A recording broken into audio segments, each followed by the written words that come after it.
And we're doing a live today to just talk a little bit about the pretrial hearing that Lori Vallow had here just a couple of hours ago at the Madison County Courthouse here in Rexburg, Idaho, and what happened and what it means and what we can expect moving forward. So these Zoom meetings are so weird, like it's yeah, so weird to see them all in, 3 different screens, 3 different places. It's so strange. yeah. So I've sat through tons of court as a social worker, and it just feels really weird. I bet it feels so weird to them being used to being in court. To be in court like that has got to be really strange. So strange. Yeah. So Judge Michelle Mallard was in her courtroom, and Lori and her attorney were in a separate courtroom, and the prosecutor was in his office. Yeah. And so they were all meeting via Skype or sorry, via Zoom. Yeah, it's so wild, but who knows how long these will last. But luckily they are allowing these to be streamed, which they should, but Yeah, they really have to. like lots of rules around the world, things have just kind of been thrown in the air. So I'm glad they are allowing this because they should. But so it was a pretrial hearing on the 3 misdemeanor charges. Remember that in Madison County, she was charged with 5 things. Yeah. She had 2 felony non-support charges that were, or desertion charges that were dismissed. Yeah. And so this was just for those 3 misdemeanors. The one was refusing to bring the kids back to the court. It was contempt of court from back in January.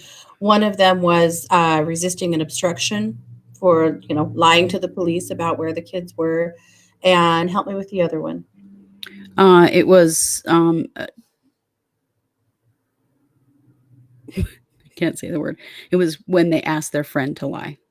Oh, right. Yes. Asking Melanie Gibb to lie to the police. Obstruction or something. They were asking their friend to lie for them. Yeah. Yeah, it's conspiracy-ish again. Yeah. So those were the 3 charges. Again, they're just misdemeanors. And so yesterday, her attorney, Mark Means, had filed a bunch of things. The more important ones are the ones that were really addressed today. She is pleading not guilty and asking for a jury trial on those 3 charges. So we know that. He had asked for a reduction of bail due to the fact that both of the felonies had been dismissed. And now she was being held on $1 million bond on 3 misdemeanors. So we'll get to that. Yeah. He was also asking for a change of venue. The judge was not willing to discuss that today. She said that can come down the line. And he threw several other things in there that she just kind of didn't. Yeah. Her usual very dismissive demeanor with him cracks me up. Yeah. I mean, she's just really ready to shut him down at any moment because she knows he's going to ask for a bunch of stuff that doesn't make any sense. Yeah. The last time, these guys were all in court together, it was an absolute circus with Mr. Means because he is a civil attorney and has his criminal law, experience is nil and knowledge seems to be pretty weak. And so he just continually does things, files things, demands for things that are completely inappropriate. Right. So it's so bananas. But anyway, so honestly, I can say I thought court was much less, dare I say, entertaining than I expected it might be. Well, Mr. Means said, "Your Honor, we'll make this very brief," which I thought was super funny because in the last bail reduction hearing, it lasted 2.5 hours. It was this huge runaround of ridiculous crap that went nowhere.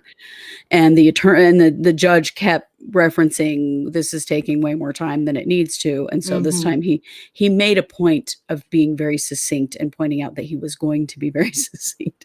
He kept saying, "I'm going to make this brief, Your Honor." A little bit, about how to deal with her because she has no time for this dude. No, not at all. Lori looks terrible. She's in a mask, so you can't see her whole face, but she looks like she's lost a significant amount of weight. She does. One of our listeners right now is pointing that out, and she definitely looks like she's lost a significant amount of weight. And she wasn't heavy to begin with, No. But she looks thin. She looks gaunt. Her hair has, she had hair that was, pretty what do we say? Well, she Well had highlighted and dyed and, beautifully taken care of. and probably And of required course, quite a few products to maintain, which you don't get when yeah. you're in jail. And so she's got gray roots that have grown out. Her hair must grow pretty quick, frankly, Mhm. because she's got gray roots that have grown out several inches. She's been in jail for 5 months. I mean, it's Yeah. crazy. When the judge said that, I Mhm. was like, "Wow, it really has been that long." Yeah. Um, Yeah. yeah, but she certainly is showing her age. She Mhm. obviously is a person who really, prides herself in looking younger than she is, and she's not in the Uh-huh. position to be able to do that anymore. Yeah.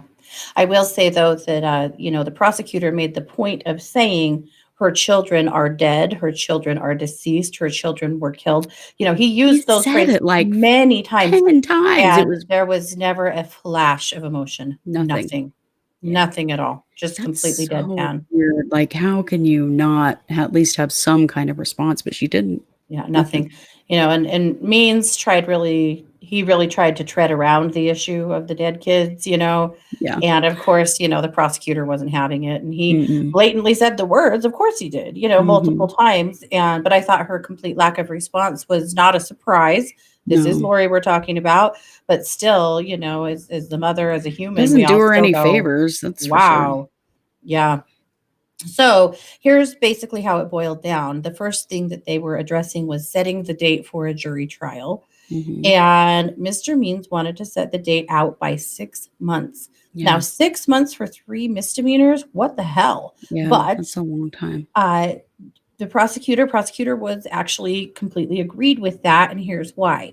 He said, there are many conversations that need to happen between myself and Mr. Means to determine what cases may be combined Right. and rolled together and what we're going to do with all of these charges moving forward. Yeah. And so I felt like both of them felt like putting it off for a while leaves room.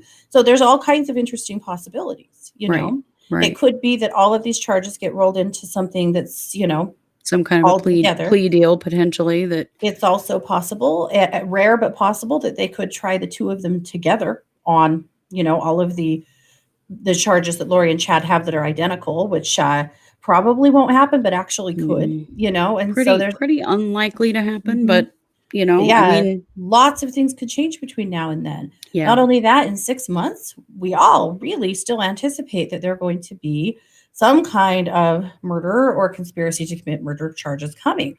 Right. Um, we have it on good authority that there is some very compelling evidence that does suggest that Chad and Lori were the people who did the killing and dismembering of the kids, not Alex.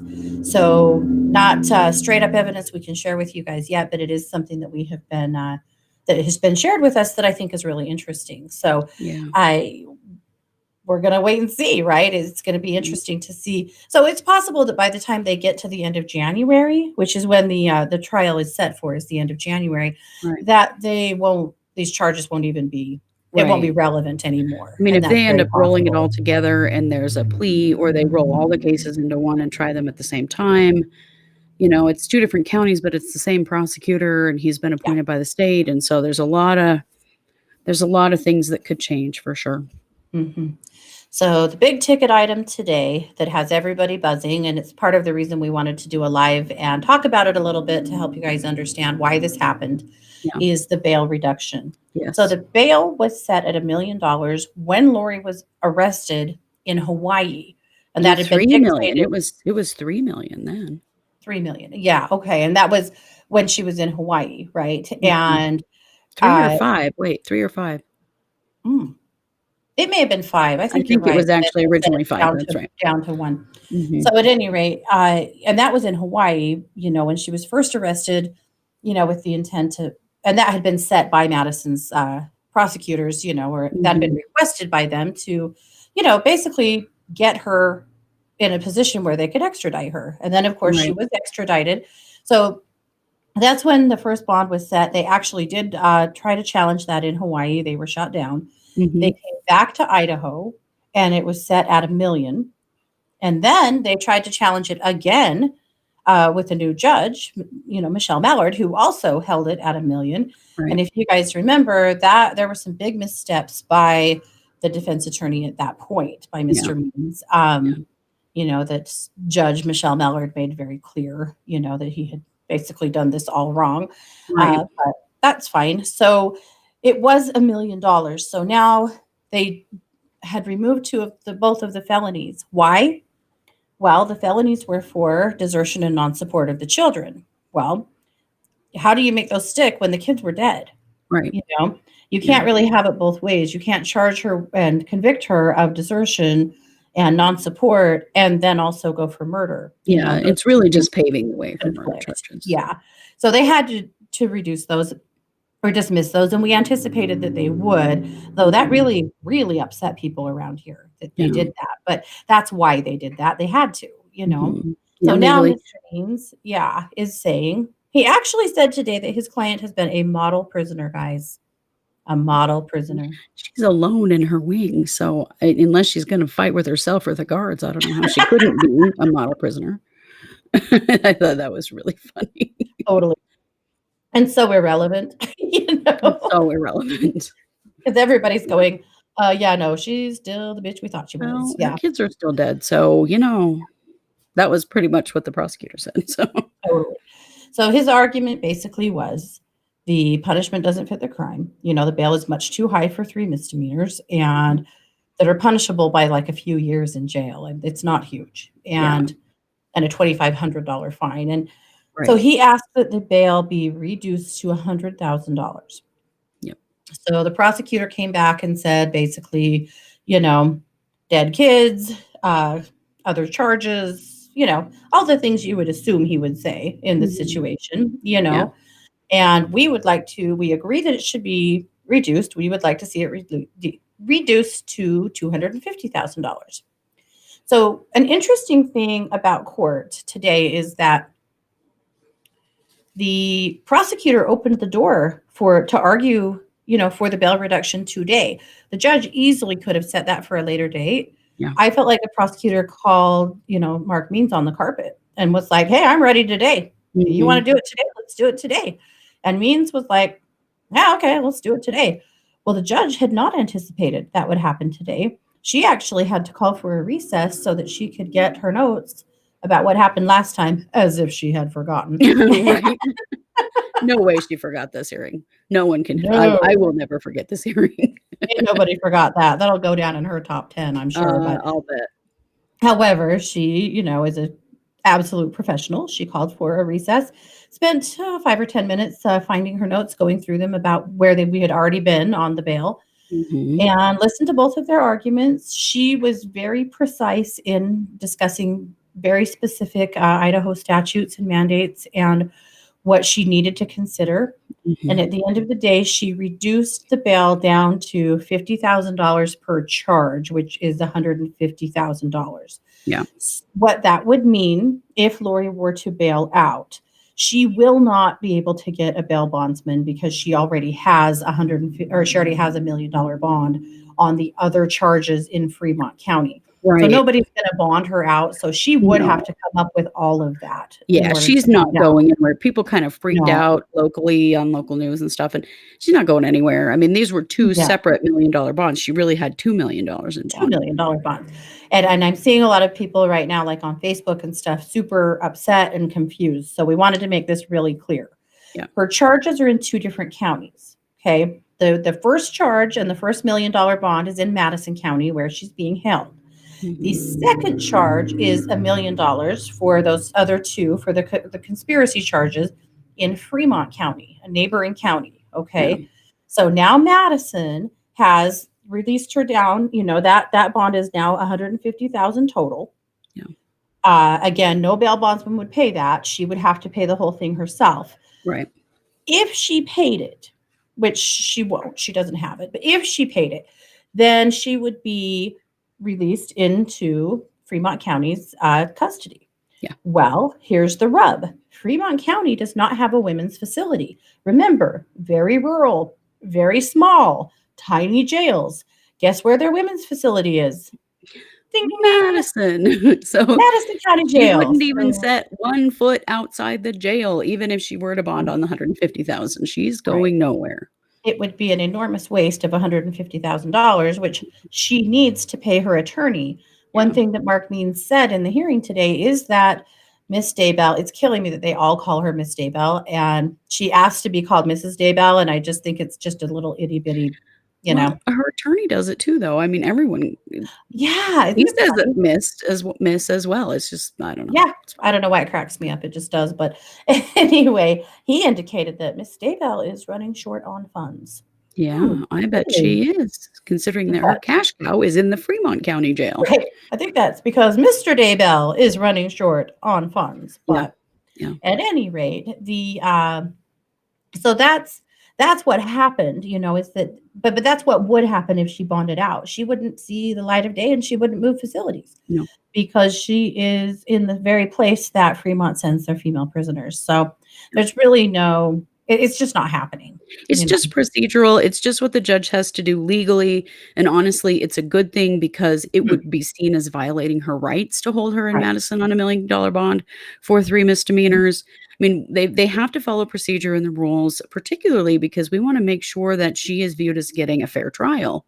Absolutely. And holding her on a bond that's too high, it would be violating her rights. And so this Yeah. is really okay for this to happen. There's no need for anyone to freak out that she's getting out. She is not No. getting out. Oh, people were so mad at the judge, and I'm like, "No, bro, she did the right thing." Yeah, you don't The want grounds last for appeal here. Right. The last thing we need are stupid missteps in this case that could, show either of these people the light of day ever again. And so, Yeah, no, we need to trust in the system and exactly. recognize the legal procedure. And this was correct. So, Yeah, it all totally is was. well.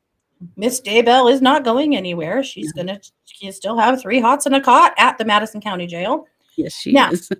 it's possible that at some point they will change venues for her trial.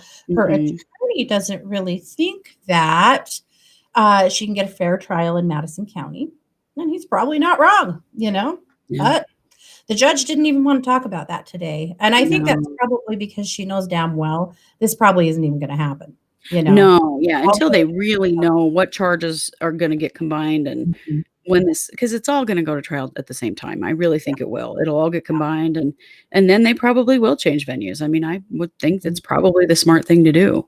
Well, again, we do not need a mistrial here, No, right? we don't, and We we don't need don't need any lots of grounds reason. for appeal afterward. We don't. That's why Mark Means makes me nervous because I don't want her to have grounds that she had incompetent representation either. Mhm. Yeah. And I'm not so sure about that at this point. My understanding of incompetent representation, and I might be wrong about this, but this is my understanding from uh, from watching an attorney talk about this case that I felt like Mhm. knew what he was talking about. By the way, his name is Scott Reich, and his YouTube channel is Crime Talk, and he is fantastic. And I highly Yeah. recommend you guys if you're interested in this case or any others. He will break things down from a legal point of view that really helps. But Mhm. what he said was that incompetency in attorneys really only applies in the case of a public defender. That Oh, if you're okay. paying for That it, if makes you sense. hire this person and you're paying them, that Then is it's your on you. vote of competency, and you can't really come back later and say, we were this person sucked. I shouldn't have been found guilty. If you hired him and you're paying for him, that's your signing off on them being, Good. yeah, Good. yeah. So now, if a public defender were to seriously drop the ball on you, you could have grounds to say that since they were assigned to you. Right, So, 'cause you didn't have a choice on that one. There's a yeah. question, Oh, well, in yes, the there's a few. yeah, Did we discuss Lori's growing out of her roots in her hair yet? Yes, we did. we did. Yes, we did. One question oh, sorry, guys, is one attorney representing both Chad and Lori? No, no. They have Um, they were at one time both represented by Mr. Means, which mhm. is a conflict of interest, but that case was sealed, so we don't know what happened, except we know that Means is still representing Lori, but Chad has a different attorney. Yeah. Those attorneys both are from the Boise area, and which is an interesting choice because, Mhm. that's a 5-hour drive from where we live. Yeah. And so again, I keep going, why? Mhm. But we do the word on the street though is that Means and Klein, his name is Klein, isn't he? Chad's Mm, attorney. I'm not sure. that they either share an office or they are associates in some way. So Mhm. there is still that connection there, but that's all we know on that front. But yeah, they don't. Yeah. So yeah, question here: how is Lori paying? Thought all her money was from the kids. Uh, Good question. Our Mhm. understanding is that has been being paid by Chad. Yeah. So now who's managing Chad's money? Is it his attorney? Is it his children? If it's his Right. kids, I mean, I would assume that at some point they could say, "We're done paying for this." Mhm. It's hard to know exactly how that's going, but Well, and what they even have left after all of this yeah, too. They blew through it a maybe she lot has quickly. secret supporters. After a conversation this week with Yeah. someone near and dear to us, so we learned a little bit more about really how deep this group of people runs in this area. Yeah. And it's a lot. It is. Now, are they all a bunch of people that would run out and kill their kids? Definitely not. No. But is it a group of people that were studying things that go well beyond the paradigms of their church and meeting in secret little groups? Yeah, there's been a lot of that happening. Mhm. Right now, people are kind of covering their tracks and trying to avoid being excommunicated from the Mormon church over this Right, really because there's been a separating bunch of themselves it. from this. Yeah, and so maybe she has secret supporters. I'm not writing that off at this point. I'm not either. I Except think for either of them could have quite easily. mhm. Our understanding is that there is still quite a large group here in our area that do believe that the world is ending on the 22nd. Yeah. They still believe that that is actually, or that the second coming is beginning. That doesn't actually mean the world is ending. It just means that things go from bad to worse, Yeah. Yeah. as Christ returns. Because why? Why wouldn't the world go completely to hell as Christ returns? I don't know. We don't Yeah. even have to go into that, but No. But it's gonna be interesting. Maybe we'll do a live on the 22nd just so that we can show you that, all is well here in our community. yeah, yeah, yeah. 'Cause Uh, it is a real question about, how are they gonna take it when it doesn't happen, I you know? know. I mean, it kinda makes me wanna stand outside the Madison County Jail with a big speaker piping, that song, "It's the End of the World as We Know It," all day on the 22nd, but, I if that's petty, I probably won't, but Oh, I that's a might. great idea, though. That's a totally great idea. There's been a lot of conjecture about that, what happens when that day comes and goes and nothing happens, Yeah. you know? Or and this was my thought because has the world not been weird enough for all of us? What if something does happen that day? I mean, it could be benign. Maybe there's an earthquake On in it. Jamaica, or some weird thing, and everyone's like, "Okay, well, there you go. See? Here we go." I mean, Mhm. meaning can be applied to anything if you, really Right. wanna put it there. So, It's hard people to will say, see what they wanna see. Yeah, but I everyone's do think it's confirmation really bias interesting is different. for us to see what happens on that day and Yeah. Yeah, yeah. if anything, and if honestly, if they put those 2 on suicide watch, I have considered that if the 22nd comes and goes because, there's this part of me that really questions if they believe that none of this is gonna actually go to trial, they're not gonna have any actual consequences because they think that the big thing is happening on the 22nd, Mhm. and then when Yeah, it doesn't, it just that is that when reality really lands on them, you know? right. I would think yes. Yeah, and, they're both already on suicide watch, and so that's good. We have a connection to the Fremont County Jail. We know someone who's incarcerated there. Small So world, friends, it's a small world. it just makes me laugh, but I had a conversation with his girlfriend last week, and she told me that they have basically been told they are not allowed to speak to Chad or about Chad. They're supposed to just keep their yap shut about him or they will lose privileges. So they're pretty locked down. Now, obviously the court, the jail has a serious responsibility to keep this fool safe so that he can have his day in court. We Right. want that. Mhm. But in the beginning, he's always been in solitary because it's a tiny jail. The only way to keep him safe from the other prisoners is to keep him in solitary. Yeah. But in the beginning, whenever they walked past his cell, they'd pound on it and yell, insults at him and threats and stuff. And basically, the jail has shut that completely down and said, don't even look his way. You stay away from him. You don't talk to him. You don't talk about him, nothing, or you'll lose your own visitation and phone privileges. Yeah. So, for the most part, everybody's just keeping their mouth shut. Mhm. But we'll keep a finger on that. For sure. We're, I don't, when I say that, we're privileged that we know someone there. We at least we know something there. But Yeah. I let's see. Kat says, "Have you been by the Daybell house? Has evil Emma torn down the memorial?" I actually went by the Daybell house last night, and the memorial is intact. It's kind of a catch-22 because the memorial, there's a canal there between the road. So there's the road, and then there's a little ditch bank. There's a little canal there, and then there's that fence where all the memorial has been hung up. Right. Mhm. Lots of things have kind of started degrading from it and falling off, like things like silk flowers and stuff like that, and they're falling into the canal, which isn't great. Mm. And so I kind of wish somebody could go out there and just spruce it up and clean up the trash and just. Mhm. But I'm afraid anyone who does that, it might upset others, and I'm not sure how that should look. But I will say that there's a bit of a pollution problem happening there, an environmental problem, because it's Mhm. following into a waterway. Yeah. The stuff that's falling off. So I don't know. I've looked at it a few times, thinking someone should, and then I'm like, I can't jump over that ditch without probably dying, so it's probably not me. But anyway, but it is kind of an issue, but not that I Mhm. think the memorial should come down in any way. I just think that No, no, maybe someone needs to. whoever started it out there maybe ought to go maintain it a little bit. Yeah, it's been our opinion that we believe that Emma and Joseph have probably been told not to go anywhere near that memorial because Mm. it would make them look bad and I people would would be assume so. furious. Well, and it's on the side of the property. It's not like it's right in front of their house. It's on the No, side down, kind of down from where the house is. It's not like they're looking at it every second. I mean, when you no. drive in and Also, out, probably are, but that fence may not belong to them.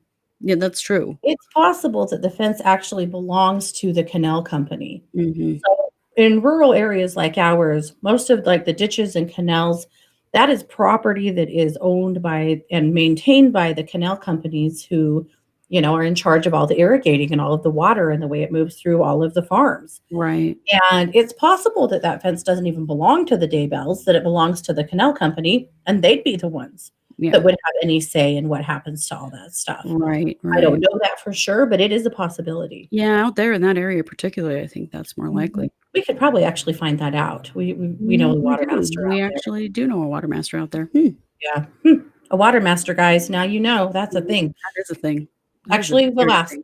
We'll ask on Yeah, that. I think that's kind of an interesting point, actually. So that's what we know. yeah. Now, on a totally unrelated note, if you saw our live yesterday, Kristi and I took a road trip. We drove out to Leadore, Idaho, to Mhm. the site of where baby Dior Koontz disappeared. If Yes. you were following us last week, we started a three-part series about baby Dior. He was 2 years old. He disappeared from Leadore, Idaho 5 years ago this month Yep. and has never been found. No one has ever been charged. It was a similar shitstorm to this, the Vallow case, except for Mhm. not nearly as nefarious, or maybe it was. Yeah. But And anyway, he's never been found, so there's yeah, he's much never less been found. resolution. At least, Tylee and JJ have been found. Yeah, so we drove for 3 hours, clear out into Leadore to the Timber Creek campground and to Timber Creek, Mhm. where he disappeared, or where he is purported to have disappeared from. Right. And did a little footage out there. We did a little live yesterday from the creek, but we also or creek. I've heard it both ways. Well, Uh, if you are from Idaho, it's Crick. I it's mean, creek. we all know it, but it's spelled Creek. So, True. Yeah, it's a little rednecky around here, yeah. especially in Leadore, Idaho. True, Anyway, we true. had multiple things go wrong. We sure did.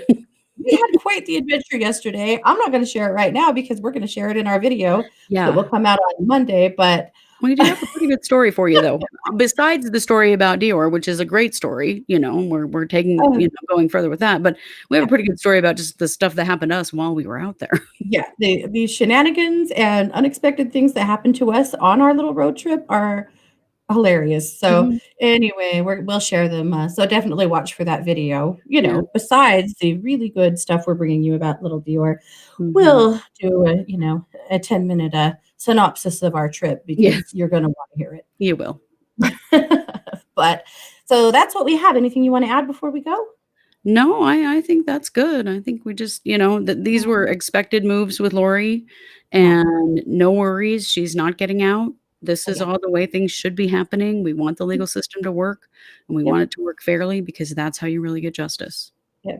Well, and big things coming because the first and second week of August are Yeah, when Lori and Chad are both supposed to have their first days in court regarding, the well, conspiracy. their second actually, but their big days, their pre-trials regarding all of the charges that they're facing there, all of the felonies they're facing there. Is it possible those could be, moved? Will there be continuances coming? It is very possible. Yeah, But we'll see. That's coming. So there'll be a 2-day 'cause trial the first week in August for Lori and a 2-day trial for Chad the second week. Or maybe I have that backwards. But this first week and second week, there'll be 2 days of trial each week for one or the other of these fools. So that's coming. And of course, we'll cover every second of it. we So, will, most definitely. yep. All right. Well, you guys have a good weekend. Take Yeah. care, and we'll be back. Yes, we will. Bye. You've been listening to True Crime Paradise.